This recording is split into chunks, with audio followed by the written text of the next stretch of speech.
cette livraison de l'actualité sur la télévision nationale congolaise. Le président de la République, Félix-Antoine Tshisekedi Tshilombo, a pris part hier mardi par visioconférence au sommet extraordinaire de la Troïka des chefs d'État et de gouvernement de la SADC sur la situation sécuritaire dans la partie est de la République démocratique du Congo et au Mozambique. Les participants à cette réunion ont notamment échangé sur la force de la SADC en attente de déploiement dans la partie est de la République démocratique du Congo pour neutraliser les groupes armés dont le M23 et contribuer à trouver la paix dans cette région. Précision avec Guylain Kabalundi. Les hymnes de la communauté de développement de l'Afrique australe SADC, de l'Union africaine et de la Namibie, interprétés ce mardi 11 juillet 2023 à l'ouverture de la réunion extraordinaire de la Troïka de l'Organe, plus la Troïka de la SADC, les pays contributeurs de troupes à la brigade d'intervention de la force, les pays contributeurs du personnel de la SAMIN et de la République du Mozambique. Ces assises tenues en virtuel et auxquelles a pris part le président de la République Félix-Antoine Tshisekedi Tshilombo, président en exercice de la SADC, à partir de son bureau de la Cité de l'Union africaine, ont tablé sur le déploiement de la force en attente de la SADC dans le soutien de la région en RDC en vue de neutraliser les forces négatives et les groupes armés dans l'Est de la République démocratique du Congo et de rétablir la paix et la sécurité dans cet État membre de la SADC, mais aussi sur la situation sécuritaire en République du Mozambique. C'est le docteur Agé Gengob, président de la Namibie et président en exercice de l'organe sur la coopération en matière de politique, de défense et de sécurité qui a présidé cette réunion à laquelle ont participé tous les pays membres de l'organisation. Lors de sa prise de parole, le président de la RTC, président en exercice de la SADC, Félix-Antoine Tshisekedi Tshilombo, a fait remarquer à ses pairs que l'urgence est démise et le retour de l'ordre et de la sécurité s'est fait des plus pressants au vu de la situation humanitaire dans le Nord Kivu. Il a en outre plaidé pour la mise en œuvre effective et urgente de la feuille de route conjointe des processus de Nairobi et de Luanda, ainsi que du programme de désarmement, démobilisation, relèvement communautaire et stabilisation avec l'accompagnement des Nations Unies. S'agissant de la situation sécuritaire au Mozambique, la réunion a noté que les opérations menées par la SAMIN, force régionale en Mozambique, ont considérablement réduit les capacités de groupes terroristes. Un communiqué final est attendu de ce sommet extraordinaire de la Troïka de la SADC. Le Premier ministre Jean-Michel Samalukonde Kyenge a, au nom du chef de l'État Félix-Antoine Tshisekedi Tshilombo, procédé à l'ouverture de l'atelier international de travail du réseau francophone des régulateurs de l'énergie. Ces travaux qui connaissent la participation des 32 pays francophones membres de la Fédération francophone sont organisés par l'autorité de régulation du secteur de l'électricité sous le thème électrification au réseau. Patitondongo. Au total, 32 pays membres des Régulari.fr vont prendre part au deuxième atelier international des travail du réseau francophone des régulateurs de l'énergie qui a ouvert ses portes ce mardi en juillet 2023 à Béatrice Hôtel. Représentant les chefs de l'État, Félix-Antoine Tshisekedi Tshilombo, le Premier ministre Jean-Michel Samalukonde Kyenge, qui a donné le go de ces travaux, est revenu sur l'importance de la libéralisation de ces secteurs qui a ouvert les portes à la concurrence dans les activités de transport, production, distribution, commercialisation de l'énergie électrique. Le président de la République, à travers son gouvernement, a rendu opérationnel l'autorité de régulation du secteur de l'électricité, en sigle ARE, établissement public créé en 2016 et dont la première de ces 20 missions consiste à la promotion de la compétitivité et de la participation du secteur privé dans les domaines ainsi ouverts à la concurrence. Dès lors, fort de son grand potentiel en la matière, notre pays n'a pas attendu longtemps pour accueillir les premiers investissements. En effet, les statistiques tirées du rapport annuel de l'ARE indiquent que depuis la promulgation de la loi précitée, mieux, depuis l'opérationnalisation de la dite structure, Celle-ci a pu enregistrer plus d'une vingtaine d'entreprises. Sandrine Moubengangalula, directrice générale de l'autorité des régulations du secteur de l'électricité, a salué la tenue de ces assises à Kinshasa qui vont permettre de partager les connaissances, les expériences et les bonnes pratiques des régulations du secteur énergétique. Je ne pourrais commencer ce bref mot sans un constat. Le secteur de l'électricité est en pleine croissance. Sous votre impulsion, Excellence Monsieur le Président de la République, la libéralisation du secteur de l'électricité est devenue réalité. D'autres avancées significatives ont été observées depuis l'opérationnalisation de l'ARE. La clientèle nationale dans le marché de l'électricité en basse tension s'est accrue de 5,46% par rapport à l'année 2021. La RDC a produit en fin d'année 2022 15 287 gigawattheures d'énergie électrique contre 12 460 gigawattheures en 2020, soit une croissance de 22,6%. Cette croissance de la production annuelle électrique est encourageante et j'espère la voir augmenter davantage avec la promotion des mini-réseaux. Le ministre des Ressources hydrauliques a relevé le faible taux de desserte en électricité, situation qui ne peut s'améliorer que par des dispositifs techniques tels que les schémas directeurs d'électrification de l'ensemble du territoire actuellement en cours de finalisation par le gouvernement. Lutte contre l'insécurité, le gouvernement de la République prévoit des mesures sécuritaires importantes à quelques jours seulement de la tenue du 9e jeu de la francophonie et à quelques mois du scrutin présidentiel, et ce pour mettre fin à cette insécurité qui s'accentue dans la ville province Kinshasa concernant le prélèvement des organes humains qui défraie la chronique. Le vice-ministre de la Santé, Dr Olen, a donné des explications scientifiques. On les écoute. À tour de rôle, chacun de ces trois membres du gouvernement est revenu sur les efforts en cours, des déploiements et même ceux déjà déployés en vue de maintenir la paix, aussi bien dans la capitale que dans tous les autres coins du pays, en proie à l'insécurité. S'agissant du phénomène kidnapping qui menace la quiétude de Kinois, ils ont rassuré que les dispositions sont prises pour que tout le réseau de malfrats soit identifié et démantelé. Ils ont affirmé cependant qu'il n'y a pas de trafic d'organes à Kinshasa, contrairement à ce qui se propage sur la toile. Cette opération est techniquement irréalisable s'il faut l'associer au phénomène kidnapping, a précisé le vice-ministre en charge de la Santé. Pour retirer un organe, ce sont des chirurgiens et des équipes entraînées, et ça prend pas moins de 12 heures. C'est pour ça que je dis quand les gens parlent des choses dans les réseaux sociaux, ils ne savent pas de quoi ils parlent. Pour sa part, Peter Kazadier, le patron de l'intérieur, sécurité, affaires coutumières, toutes les batteries sont en marche au niveau de son ministère pour la restauration de l'autorité de l'État. Allusion faite précisément au phénomène kidnapping à Kinshasa, Mobondo au sud-ouest du pays et toute forme d'insécurité comme celle qui sévit dans l'Est. Grâce au concours de nos forces de défense et de sécurité, nous avons créé ce qu'on appelle Interforce, c'est-à-dire il y a plusieurs forces. La stratégie du commandant suprême consistait à préserver les vies des Congolais. Même son de cloche du côté du ministre de la Communication et Médias, porte-parole du gouvernement. Ces derniers a martelé par ailleurs sur le jeu de la francophonie dont le décor est déjà planté avec de nouvelles infrastructures modernes. Vous savez que les infrastructures destinées à accueillir les différentes compétitions sportives ont été apprêtées, les derniers coups de balai sont en cours, mais qu'il y a des dispositions qui sont prises aussi tant au niveau sécuritaire pour assurer la sécurité des athlètes durant la compétition et de toutes les délégations qui vont arriver.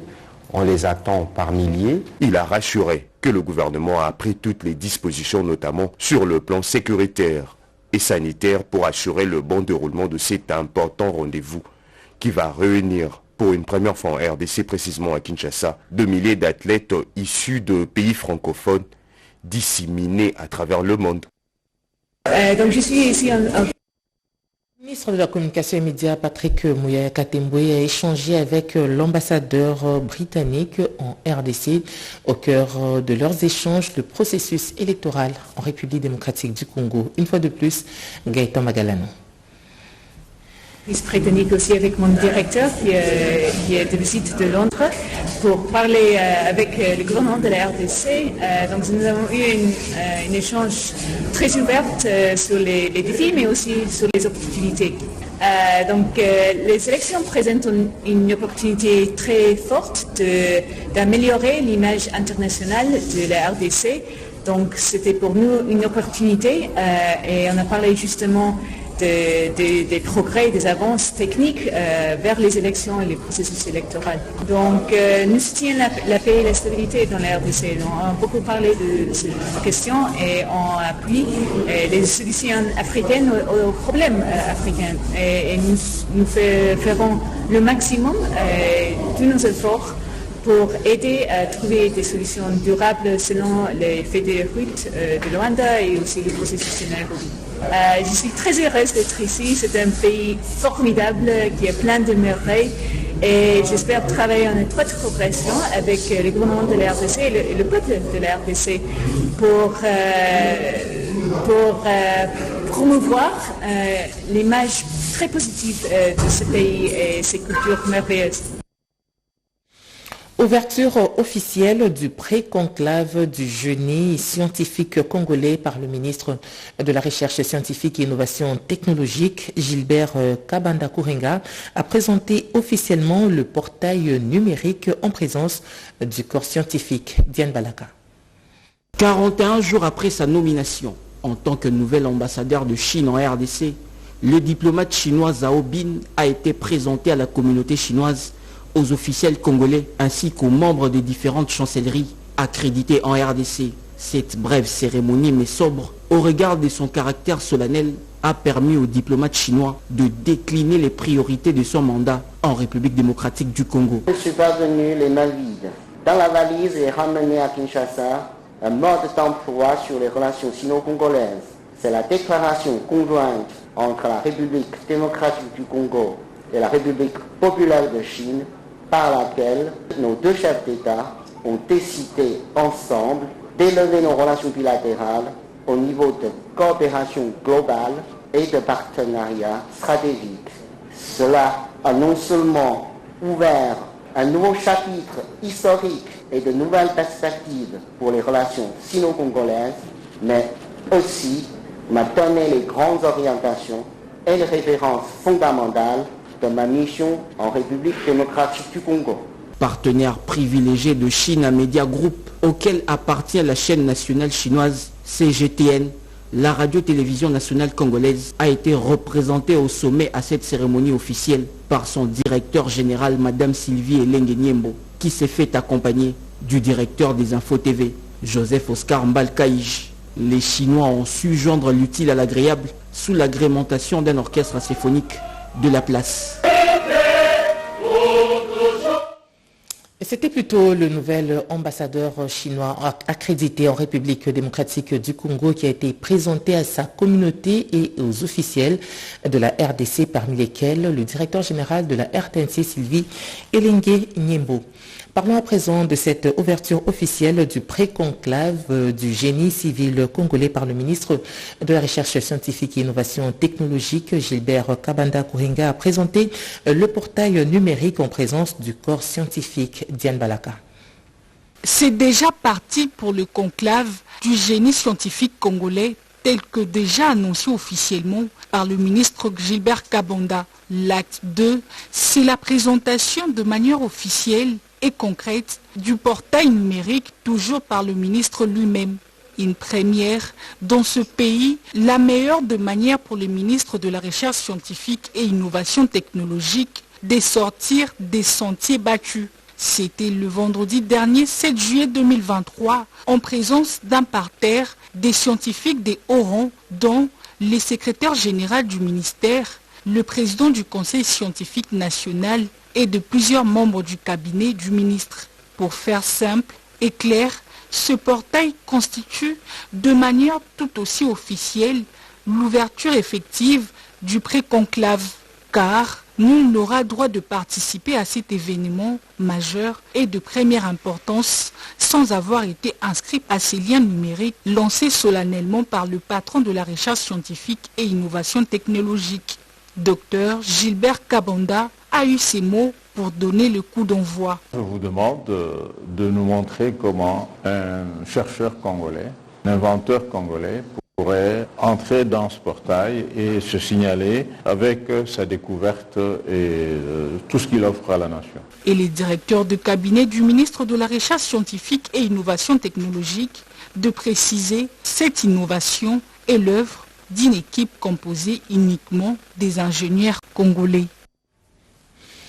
Contrairement aux fausses accusations sur les réseaux sociaux, Suprême Automobile, cette usine de fabrication et montage de véhicules est bel et bien opérationnelle. Près de 5 bus sont déjà prêts et 8 autres sont en plein montage. Marc Ekila, ministre de Transport et Voies de Communication, a effectué une visite sur le lieu pour s'en rendre compte. On en parle avec José Baïtombo. Inaugurée le mois dernier par le chef de l'État, la société Suprême Automobile n'a pas depuis ralenti son élan de production. Dans l'usine, les machines tournent à plein régime contrairement aux rumeurs des réseaux sociaux. Le ministre de Transport, Voies des Communications et Désenclavement s'en est personnellement rendu compte au cours d'une visite surprise dans les installations de l'entreprise à la 12e rue Limété. Accompagné du chairman Arish Jaktani, les constats du ministre est encourageant. Ici, dans la salle de production, les ajusteurs travaillent dans l'assemblage des structures. Maître Marc Ekila teste ces bus Transco en plein montage. Nous avons en ce moment 12 bus dans la ligne de production et 4 qui sont déjà prêts et 2 qui seront en phase finale pour être prêts d'ici le 15. Nos ouvriers commencent déjà à prendre aussi l'élan avec la chaîne de montage pour les travaux. Nous recevons tout le monde, ce n'est pas uniquement les entreprises, même les particuliers, ils sont les bienvenus chez nous. Nous assurons une maintenance de qualité, nous avons la disponibilité des pièces. Tout est bien coordonné parce que nous avons une main-d'œuvre qui est vraiment très bien qualifiée. Et cette main-d'œuvre est à 90 ou 95% congolaise. Suprême Automobile, propriété de l'homme d'affaires indien Arish Jaktani, s'est spécialisé dans le montage de bus de marque Mercedes-Benz. Certains de modèles assemblés à Kinshasa sont les mêmes qu'utilise la société publique Transco. Elle est déjà connue pour son expertise dans le montage de carrosseries automobiles. L'usine, qui emploie environ 500 travailleurs, produira en moyenne 25 bus par mois dans sa phase de démarrage. Parlons à présent de cet atelier sur l'analyse de la situation de travail des métiers. Il s'agit entre autres de la cuisine, l'hôtellerie, la coiffure et esthétique, couture, mécanique, auto, électricité, froid, bâtiment, frigoriste. Le ministre de la Formation professionnelle a donné le go de ces travaux. C'est un reportage de Constance Mananga. Cette troisième édition de la formation à l'entrepreneuriat pratique, initiative du Conseil provincial de la jeunesse ville de Kinshasa, vise à former particulièrement 10 000 jeunes à travers les 24 communes de la capitale, à raison de 2 000 jeunes par vague. Cette présente session est axée sur le leadership et le développement personnel. Antoinette Kipulu-Kabenga, ministre de la formation professionnelle, a à cette occasion rassuré les organisateurs de cette grandiose cérémonie du soutien du président de la République, Félix-Antoine Tshisekedi Tshilombo, qui met un accent particulier sur la formation d'une main-d'œuvre qualifiée, purement congolaise, en vue de stimuler la création d'une classe moyenne en RDC. Par ailleurs, la ministre de la Formation professionnelle et métiers a appelé la jeunesse des Maluku à une prise de conscience de son rôle dans la société. Pour elle, ceci passe par l'apprentissage afin d'acquérir les savoirs et les savoir-faire lorsqu'on n'a pas eu l'opportunité de suivre un cursus formel. Je suis heureuse que la vie de formation soit axée sur le leadership et le développement personnel, le concept en vogue de ces dernières années et qui peuvent aider les jeunes à mieux se prendre en charge et ainsi mieux devenir à l'entrepreneuriat. Par la même occasion, la partie organisatrice a décerné un trophée et un diplôme d'excellence à la patronne de la formation professionnelle et métier, Antoinette Kipulu Kabenga, en tant que marraine de la FOREP. Et puis cette manifestation de révolte au ministère de l'Agriculture, les agents et cadres de l'inspection générale à l'agriculture revendiquent la dotation par le gouverneur de la ville-province Kinshasa de leur attribution au ministère provincial de la pêche et élevage. Le ministre de l'Agriculture, Maître José Mpanda Kabangu, a échangé avec une délégation du gouvernement provincial pour trouver des solutions idoines. Reportage. Les agents de l'inspection générale à l'agriculture ont manifesté le lundi dans la matinée à leur ministère de tutelle. Ils protestent contre l'attribution par le gouverneur de la ville-province Kinshasa de leur attribution au ministère provincial de la pêche et élevage, piétinant ainsi l'ordonnance présidentielle qui fixe les attributions entre les deux ministères. Dans cette ordonnance, il est dit que le végétal appartient à l'agriculture et l'animal et halieutique c'est pour pêche et élevage. Foufou, l'huile de palme, l'arachide, le café, tout ça, c'est le vétérinaire qui doit aller faire l'expertise, selon le gouverneur de la ville de Kinshasa, pas l'agronome. Il faut écarter l'agronome, mettre le vétérinaire. Et nous disons non. Très attentif, le ministre de l'Agriculture, Maître José Mpanda Kabangu, leur a promis de régler cette affaire avec le gouverneur de la ville-province Kinshasa. Mais vous invoquez des décisions judiciaires et même les décisions administratives du président de la République auxquelles moi et les gouverneurs, nous sommes soumis aux ordonnances présidentielles. Ce sont les matières du président de la République. Alors, en dehors de Tshisekedi, il n'y a personne. En dehors de Tshisekedi, comme Tshisekedi est démocrate, il n'y a que la loi. Or, la loi a déjà tranché. C'est la justice. Donnez-moi la semaine, je viens d'avoir le gouverneur. Je lui ai demandé qu'il m'envoie son ministre en charge d'agriculture et de pêche et élevage pour qu'il vienne chez moi. Apaisés, ces agents sont repartis tout en remerciant le ministre pour son implication.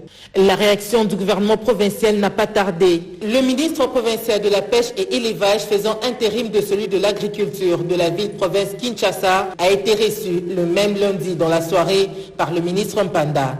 À l'issue des échanges entre les deux personnalités, il a été décidé la création d'une commission pour des solutions idoines. La République démocratique du Congo a célébré hier mardi les 20 ans du protocole de Maputo à la Charte des droits de l'homme et des peuples relatifs aux droits de la femme africaine. La cérémonie de célébration de cet anniversaire a été organisée au Fleuve Congo Hotel sous le haut patronage du président de la République, Madame Nicole Tumba Boacha, directeur de cabinet adjoint du chef de l'État, a participé au panel organisé à cette occasion. Pierre Kibambe Soumoï, sa reportage. Les droits de la femme sont des droits humains. Ils ne sont pas discutables ni négociables. Il s'agit d'un aperçu du protocole de Maputo à la Charte africaine des droits de l'homme et des peuples relatifs aux droits de la femme en Afrique. Ce protocole conclu est signé le 11 juillet 2003 à Maputo, au Mozambique, à l'occasion du deuxième sommet de l'Union africaine, totalise aujourd'hui 20 ans. L'événement est célébré à travers le continent. La République démocratique du Congo, qui a adhéré à ce protocole, excluant toute forme de discrimination à l'égard de la femme, n'est pas demeuré en reste. Sous le haut patronage du président de la République Félix Antoine Tshisekedi Tshilombo, une cérémonie de célébration de 20 ans du protocole de Maputo a été organisée à Fleuve Congo Hotel. Intervenant au nom de la ministre du Genre en mission devant une assistance parmi laquelle on a noté la présence du ministre des Droits humains, de son collègue de la jeunesse et du directeur de cabinet adjoint du chef de l'État en charge des questions politiques, juridiques et diplomatique, Madame Nicole Tumba Boacha. La ministre de la formation professionnelle et métier, Antoinette Kipulu, a relevé les avancées enregistrées en RDC en matière des droits de la femme sous le leadership du chef de l'État Félix Antoine Tshisekedi Tshilombo, plébiscité en février 2022, champion de la masculinité positive par ses pairs de l'Union africaine. Cette cérémonie a été aussi marquée par des panels animés par les ministres de la jeunesse Yves Bonkoulou, des droits humains Fabrice Pouela, et le directeur de cabinet adjoint du chef de l'État, Nicole Toumba-Boacha, sur le thème « La masculinité positive face au protocole de Maputo ». Le chef de l'État a été désigné champion de la masculinité positive. Ce n'est pas un fait du hasard. C'est parce qu'on a constaté que pour arriver à une masculinité positive, c'est qu'on a dû comprendre qu'il y avait une masculinité toxique. La toxicité que dégageait ou que dégage la masculinité devait à un moment donné se transformer pour permettre aux femmes de s'épanouir dans tous les secteurs. Alors cet épanouissement ne peut se faire que par une reconnaissance, une considération, une fois qu'on comprend que la toxicité empêche la femme de s'épanouir, empêche la petite fille de s'épanouir, on développe la positivité de la masculinité. Les trois orateurs ont tous mis en exergue les efforts enregistrés en RDC dans le cadre de la promotion de la femme. Parlons à présent de la formation des bénévoles, et cela dans le cadre du 9e jeu de la francophonie, dans ce reportage de Lisette Ntsakala-Malassa.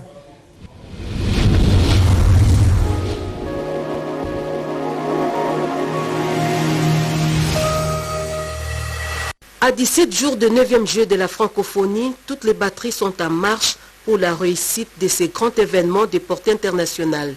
Les bénévoles en février dernier doivent passer par la formation dans différentes filières, notamment la restauration, le transport, l'hébergement. C'est ce qui justifie cette réunion du comité national de 9e jeu de la francophonie, élargie à la commission bénévolat et à la présidence de la République. Bibish Kabengele, chargé des relations publiques du chef de l'État, sera parmi les formateurs. Nous avons été mandatés, ça fait une année, par le chef de l'État, son Excellence Félix Antoine Tshisekedi, pour venir en appui au comité des jeux de la francophonie, le secteur du bénévolat.